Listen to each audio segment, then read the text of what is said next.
So a lot of you guys probably recognize this bike. I recently did an 11 video series on the build of this bike, and that video series happened to do very well with over 3 million total views. The time-lapse video alone did over 2 million views. So point being, with that many views on a video, you're bound to get a lot of bad comments, and I definitely got my share on this bike. And what I want to do with this video is just kind of address some of those comments, because there was a lot of unanswered questions, people wondering about certain things, and believe it or not, a lot of angry people. But first thing I want to do is give you guys the backstory on how this bike build came together. We'll start with that, and then we'll get into the comments. We'll get all your questions covered. Let's ride.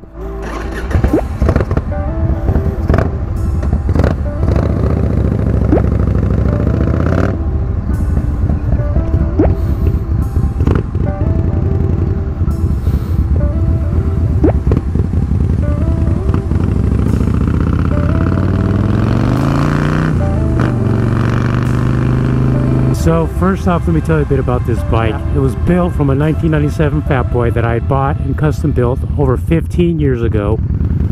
Oh wow, my shield is really fogging up. Hang on. Can't see. And this backstory kind of answers the question of, why did you take a beautiful FatBoy, a beautiful custom FatBoy, and totally tear it apart and rebuild it into a bobber? I mean, a lot of people were actually pissed off about it. And here's the deal. I mean, this bike, like I said, I've had it for 15 years. I was totally bored with the way it looked. I felt it was outdated. It had flames everywhere. It was big and fat and wide and just too much bike.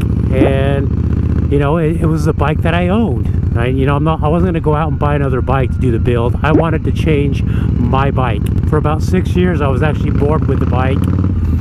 And I'm like, what am I going to do with this thing? I don't want to spend any more money on it. I knew that I loved bobbers. Every time I saw a bobber, it's the only Harley that I see that I really like. And then one day, out of the blue, I just said, you know what if I do a build series on this bike and get Tucker.com, who sponsored the video series, to supply all the parts for the bike, you know, and make it possible, because it's going to be very expensive. And if you don't know, Tucker.com sells everything you can need for a V-twin. I mean, you could literally build a bike from the ground up. So I sent them an email and told them my video series concept, and they went for it. And we just took off from there, and they were very generous in making this bike happen. Unbelievably generous. So for all of you out there that were like, why would you take a beautiful custom FatBoy and tear it down and make a Sportster out of it? And, you know, a lot of comments about that is because it's the bike I had, and I felt like the bike needed to be changed.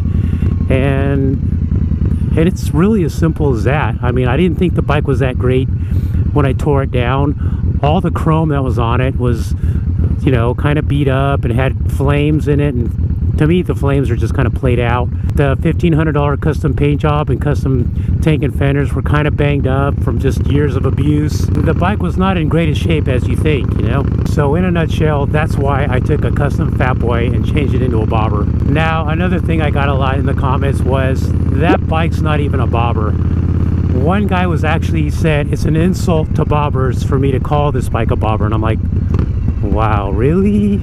Like, I don't know what makes him the authority on what a bobber is and what a bobber isn't, but simply stated, a bobber is really just a bike. It doesn't even have to be a Harley. It's simply a bike where you strip down any unnecessary components, and then you chop off the back fender and usually take off the front fender. You don't have to, but the term bobber is called bob, as in bobbing your back fender.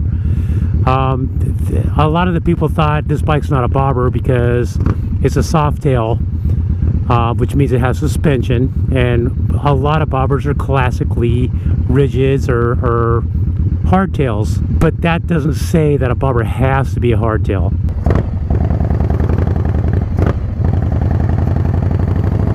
Now, I will be the first to admit that a hardtail bobber, yeah, it's pretty hardcore. It's the classic, it's legendary, however you want to classify it, but I don't think it necessarily has to be a hardtail. And there's actually a lot of like Sportsters that are bobbered out, and they have shocks that don't even, you know, they don't even lay right, they don't even flow with the frame. So to me, I think what's really important with a bobber on the frame is to have a straight line from the steering head back to the back axle. And that's what these Harley Softails have. I mean, it almost looks like a hardtail without the crappy ride. A lot of other people were like, you didn't even build that bike, you just bolted a bunch of stuff on it. Look, I'm not saying that I fabricated this bike, even though I did take it into the metal shop and do some fabrication on it. Yeah, a lot of the stuff's bolt on. The idea of the video series was to show people what you can do to your bike by buying parts off Tucker.com. I'm no big time bike fabricator, I'll be the first to admit it, but it's like these guys are offended that I just bolted a bunch of cool stuff on a bike and called it a build. I'm like, yeah, I built this bike. What else are you supposed to call it, you know? I never said I fabricated it. And when you think about it, when you look at these custom bike builder guys, you know, how much do they really fabricate by hand anyways? You know, I mean, they're taking a custom frame that's already built. You know, they may do some work on a gas tank and on the fenders and on the handlebars and on the pipes, but everything else is just bolt-on stuff, you know. A few people were saying like that bike has no soul.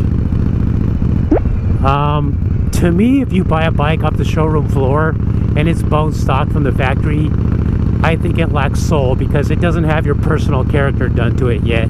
But I think if you take your bike and customize it to the way you want it to be and it reflects your soul, then yeah, that bike has soul. Just because I didn't hand build all the stuff I put on it doesn't mean this bike doesn't have soul. And you know, I'm the one to judge whether or not my bike has soul, not all these other people who don't know me and don't fully understand what's gone into this bike. I mean, I put a lot of work into this thing. I tore it down to basically just a frame and a motor and customized everything on it, or, you know, customized a lot that went on it to, excuse me, to my liking, and chose the right stuff that suited me, you know, in aftermarket mods. Of course the bike's got soul, you know, I mean, that's just crazy. You know, and a lot of people were upset that I put stickers on the tank and fenders and stuff instead of custom paint. Yeah, I admit that's kind of like taking the easy way out, but what you gotta understand is I wasn't sure if I was gonna like the naked metal. So I really didn't want to take my bike into some custom painter guy, give him probably $600 to do what I could do with stickers for, like, basically for free, because I have a sponsorship through this one company. I wanted to see what it would look like first. And honestly, if you didn't see me put the stickers on this bike, you would not even know it's stickers. It looks exactly like paint. But guess what? It's actually more durable than paint. Like I said on the paint job that I had on this bike before, I spent $1,500 on the paint, and it was so fragile and easy to nick, and it was just a pain in the butt, you know. God, man, it's so dark through here. I have a tinted shield on this helmet, and boy, when there's no street lights, I can barely see. Let's just hang a Yui here. So that explains the stickers, and it looks great. And yeah, it's kind of cheesy, but that's just the way it is. You know, a lot of people didn't like the pipes, the exhaust that I put on this thing.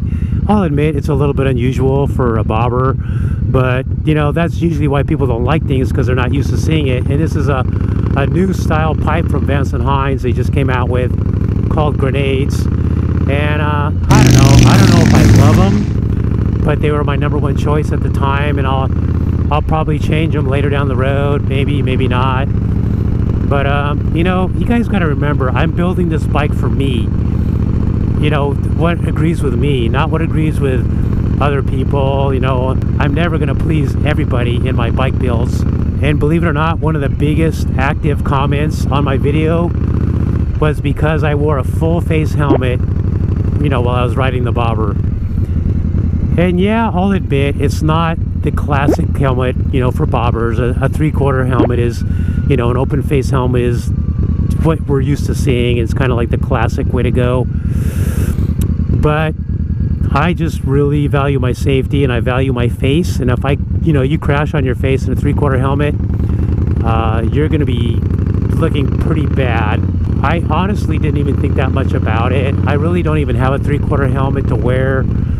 I've worn them in the past, I'll admit. I've worn novelty helmets. The funny thing is, here in Southern California, Harley guys used to always wear open face helmets, all of them. And right now, all of them almost wear a full face helmet because they're tired of the wind, they're tired of the cold, they're tired of the noise, they're tired of the danger. And I don't think it looks that bad. I thought it looked pretty cool. But it was just amazing how it just sets people off. Like, they're just like, I can't believe you wore a full face helmet on that bike. I'm like, well, believe it, because I did, and I'm gonna do it again. So if you guys didn't see the video series or the time-lapse video, you might want to go check it out. I knew the time-lapse video was going to do the best, but I had no idea it was going to get over like 2 million views.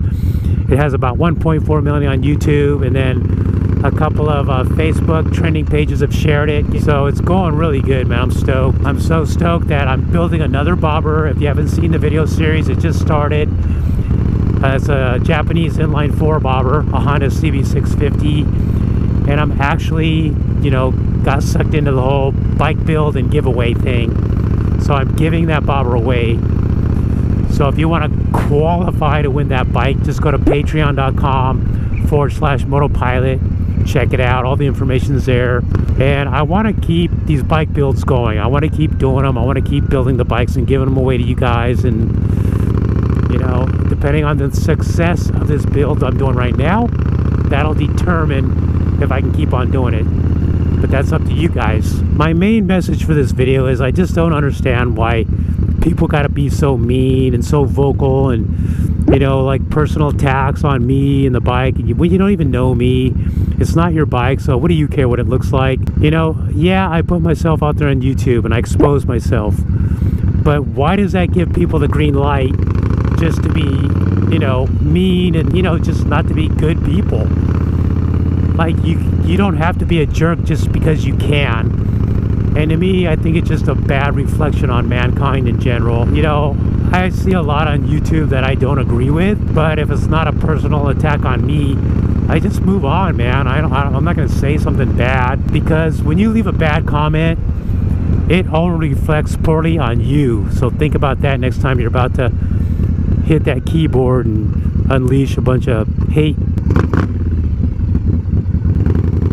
Next thing I want to do on this bike is I'm going to convert the belt drive to a chain drive, because the belt is just having problems, and we'll get to that video another time. So yeah, I think that covers just about everything I wanted to say about the comments on this bike build and how it all came about. I love the bike a bunch. It turns heads everywhere I go. It's unique. You're not going to see another bike like this, especially around my part. And if you don't like it, I guess just tough beans on you, man. But I appreciate you guys hanging out with me, and I will see you guys in the next video.